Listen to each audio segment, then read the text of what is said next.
जी हाँ दोस्तों, कई लोगों का ऐसा मानना है कि राजनीति एक ऐसी दलदल है जिसमें कोई शरीफ आदमी फंस जाए तो इससे बाहर निकल पाना बड़ा ही मुश्किल हो जाता है। ऐसे में सुशांत सिंह राजपूत केस में भी हमने देखा कि खूब राजनीतियाँ चली थी, जिसमें कंगना रनौत तक का ऑफिस और घर तक तोड़ दिया गया था। कंगना रनौत की सिर्फ इतनी गलती थी कि उन्होंने सच के खिलाफ आवाज़ उठाई थी। उन्होंने कुछ ऐसी बातें कही थी जो सच्ची थी लेकिन कई लोगों को कड़वी लगी। दूसरी तरफ हमने देखा सुशांत सिंह राजपूत केस में अमेरिका में एक ऐसी रिसर्च हुई थी जिसमें ये बात पाई गई कि सुशांत सिंह राजपूत केस में खुलासे कम और राजनीतियाँ ज़्यादा हुई थी।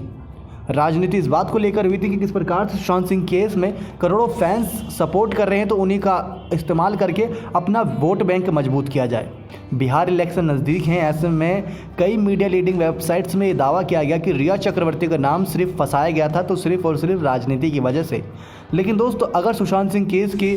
पन्ने पलट के देखेंगे तो आप भी पाएंगे कि जिस प्रकार से सुशांत सिंह केस की कड़ियाँ एक के बाद एक जुड़ती गई, उसमें जिस प्रकार से रिया चक्रवर्ती का नाम सामने आया और उनका प्यार, धोखा, 15 करोड़ की हेरा फेरी का मामला, उसके बाद डिप्रेशन विवाद में सुशांत सिंह केस को बढ़ावा देना, कुछ ऐसी दवाइयाँ देना जो सुशांत सिंह के शरीर को हार्म पहुंचाती, सुशांत सिंह के साथ लड़ाई झगड़े के बाद उनका घर छोड़ना, महेश भाट के साथ उनकी वो व्हाट्सएप चैट और वो तस्वीरें, फिर रिया चक्रवर्ती और शौविक चक्रवर्ती का ड्रग्स केस में फंसना, ये सारी बातें साफ करती थी कि रिया चक्रवर्ती का कहीं ना कहीं सुशांत सिंह केस में हाथ हो सकता है।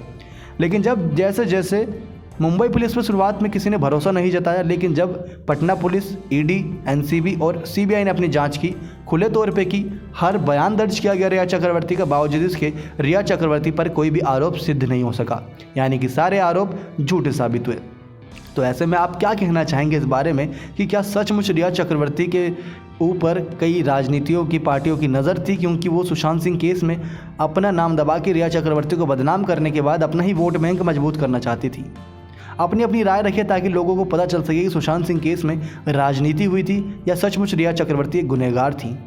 क्योंकि जिस प्रकार से रिया चक्रवर्ती पे अब सारे दावे झूठे साबित हुए, पूरा पक्ष और विपक्ष सब ने जोर लगा लिया, सीबीआई से लेकर सारी जांच हो चुकी है, लेकिन रिया चक्रवर्ती अब जेल की सलाखों से बाहर हैं। तो ऐसे में जब तक किसी के ऊपर आरोप सिद्ध साबित नहीं होता उसे आरोपी नहीं कहा जा सकता, यह हमारे भारत देश का कानून हमें सिखाता है। तो ऐसे में आप अपनी राय रखिए कॉमेंट सेक्शन में कि क्या सचमुच रिया चक्रवर्ती राजनीति की चपेट में आई थी या फिर सचमुच वो सुशांत सिंह केस की आरोपी हैं और बड़ी ही साजिश के चलते वो इसमें आसानी से बच गई कुछ लोगों की मदद के सहारे। कमेंट करना नहीं भूलिएगा दोस्तों। नेक्स्ट 9 लाइव से दीपक की रिपोर्ट।